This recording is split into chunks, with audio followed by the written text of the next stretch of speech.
So I finished the last video with a fairly cheerful conclusion that even if everybody does what they say they're going to do under the Paris Agreement, climate change is still likely to take place.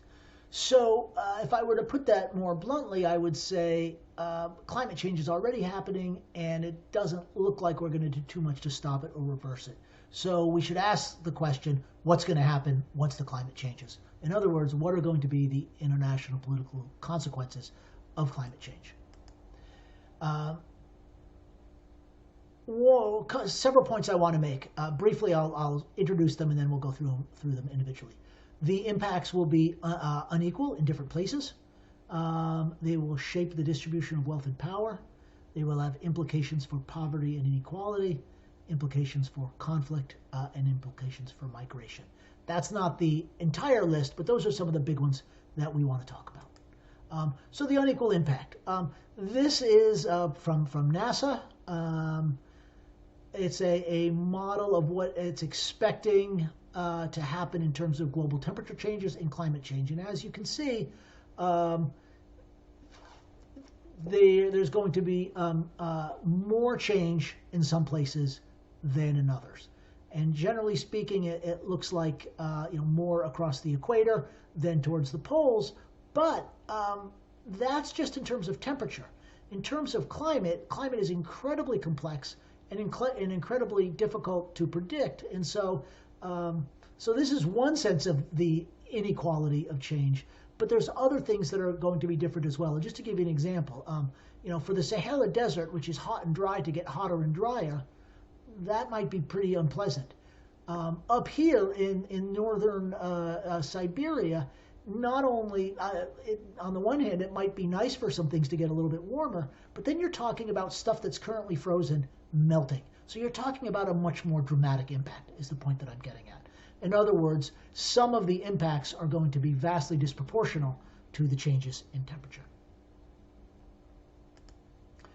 So here's one projection, and I want to stress this is one projection, and really these things are educated guesses. But this is a projection of impact on agriculture, and I think what's interesting about this is simply that even within the United States, it sort of has this idea that some parts of the country might benefit from in their agricultural yields, either because it gets warmer or because they get more rain or a longer growing season, whereas other places, agriculture might really suffer, right? Most likely because of drought or because of extreme weather. But you can see around the world, it's highly differential. And so start to think about the politics of some countries having their agriculture dramatically lose production, right? While other countries are doing just fine. And you can imagine that's going to lead to all sorts of problems, or at least lots of adjustment. So what are some of the impacts, right? So agriculture, I just mentioned. Rainfall. Some places may become a lot drier. We know in California how important drought can be, but also how destructive heavy rainstorms can be. And one of the things that's going to happen in some places, perhaps like California, is you're going to get both, right? More drought and then more gigantic rainstorms. So you get the worst of both worlds. Or in general, extreme weather. Hurricanes in Florida, tornadoes on the plains, lots of just nasty stuff. Sea level rise. So the level of the oceans has already been rising. And so you think about low-lying metropolises like Miami, or whole huge low-lying countries like Bangladesh, which is essentially in a river delta and relies on that river delta for its agriculture. What happens when the sea level rises a couple of feet? Miami might be able to build up some berms, but all the rice fields in a place like Bangladesh are no longer going to be viable, and people who are already on the edge are going to be in very dire straits. The combination of extreme weather and sea level rise is really nasty. Because when the ocean is higher to begin with, and then you get a gigantic hurricane, the flooding is much, much worse. Ocean ice. One of the really interesting things that's happening is ice up in the Arctic Sea is melting, which is actually opening up some new potential navigation up there, but is also kicking off a new sort of race to control both the sea lanes up there and whatever bit of land up there has not already been claimed. So countries like Russia, Norway, Canada, the United States are sort of in a new, almost like a colonial land grab up in the Arctic. I already mentioned tundra and permafrost. When this stuff begins to melt, not only will it release immense amounts of methane, which will just make climate change worse, hugely disruptive to the industries that are built upon it. Out in parts of Siberia, things are just going to sink into the ground. The flip side is in some places, land that is currently not farmable or inhabitable might become more farmable. The other thing that I think is really interesting to focus on is the spread of insects and the diseases that insects carry. As some places become warmer, insects that previously couldn't really live there will be able to live there. And we've already seen this with the return of some kinds of diseases to, for example, Florida. So the spread of disease is likely to get worse as the climate warms. What's going to happen with the distribution of wealth and power? And there's so many possibilities here. I'm just going to touch on a few.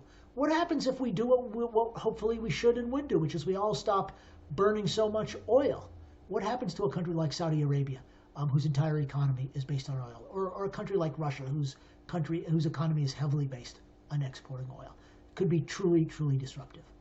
As I already mentioned, what happens if agricultural productivity changes so that suddenly people in some parts of the world who are living on the land and farming all of a sudden can't make a living out of it anymore?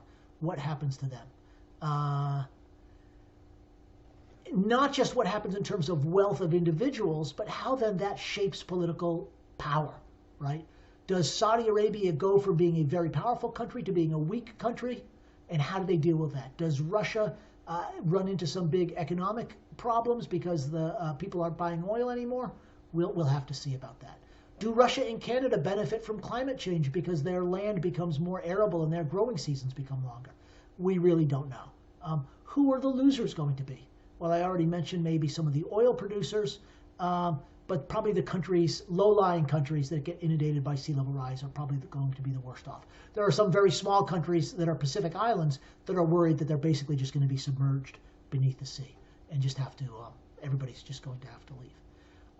When we think about some of these changes, I would actually point to California, which is one of the massive changes in California came as the result of drought in the central part of the United States. Right? In the Great Depression in the 1930s, the Central Plains experienced what was called the Dust Bowl. And one of the results of that was huge numbers of people left the land. And where did they go? They came to California because the idea was this was someplace where they could get jobs. And so, this is represented in the famous Steinbeck novel, The Grapes of Wrath. But it's just one example that's sort of close to home of the kinds of things that can happen. What happens with poverty and inequality? And there's, again, two different questions here. One is, where are the consequences the worst? And I think that's hard to predict, although I've thrown out some speculation. But the other is, who is the most able to adapt and adjust? So again, I've talked about the effects of sea level rise in Florida and in Bangladesh. Well, in Florida, there are a lot of houses along that coast that might either need to be abandoned or be shored up. The people who live in Florida, the government of Florida, the government of the United States can do some mixture of building seawalls and paying people to leave their property and helping people adjust to those consequences. In a place like Bangladesh, the government is a very poor government. The people are already basically on the edge of starvation much of the time and homelessness. And the question is for them, who's going to help them and what's going to happen? And we don't know. What we can guess, though, is that when things get really ugly in some places, one of the things people do is move, right? So one of the things I expect to happen as a result of climate change, and there's places where we already see this happening, of course, is migration. So how does climate change relate to conflict? Well, I just mentioned migration. Migration itself can be a major source of conflict, and one of the things that often drives it is drought. But of course, natural disasters and flooding can also drive migration, or just a general sense that we can't make it a living here anymore. The great Italian migration to the United States that brought my grandfather here 100 years ago was driven largely by agricultural land that was simply not capable of sustaining all the people who were trying to live on it. There's an argument to be made that climate change actually drove the Sudanese civil war. Essentially, that climate change drove drought. Drought drove people off their land. When they started moving to places where other people didn't want them coming to their land, conflict ensued. And that conflict went on for 20-something years and killed something like 1 billion people. There's also people who argue that the fall of the Mubarak government in Egypt during what was called the Arab Spring was essentially driven by climate change because there was a drought. And drought drove the price of rice up, which is a staple in the Egyptian diet. And it was really the fact that people were no longer able to feed themselves that got them opposed enough to the government that they were willing to march and overthrow the government. These are hypotheses that certainly can be challenged. But the point is, climate change creates economic change, and economic change historically often drives political change or political conflict. So I've already mentioned migration. Much migration historically has been a result of a mix of economic desperation and opportunity, right? You feel like you can't make it here, and maybe there's a better chance to make it somewhere else, so you're going to go there, right? And again, this is why California has 40 million people.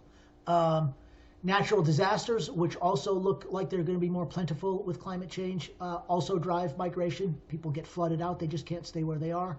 And of course, conflict. To the extent that climate change leads to conflict, conflict will put people on the move. Historically, wars have always led to refugee flows. So one of the things we can expect then is a lot more migration. And then that itself, even if migration is a result of conflict, migration can also lead to more conflict. So it's a pretty rosy future that we have to look forward to. Now, to be clear, how much of this can we predict? And I think we have to be honest. We're speculating. We're speculating about the specific consequences. But I don't think we're speculating when we say that climate change is happening and is going to happen, and that the consequences of it are going to be very hard to deal with. Are there going to be some nice consequences? Yes. Is it going to be easier for people in some places to grow a better vegetable garden? Absolutely. But a lot of other things are going to happen that are going to be very difficult to adjust to, and that will not just be at the local level, but at the level of international politics. Because again, this is a problem that's global, and yet the jurisdictions that we have to deal with it are entirely national, and so there's that mismatch.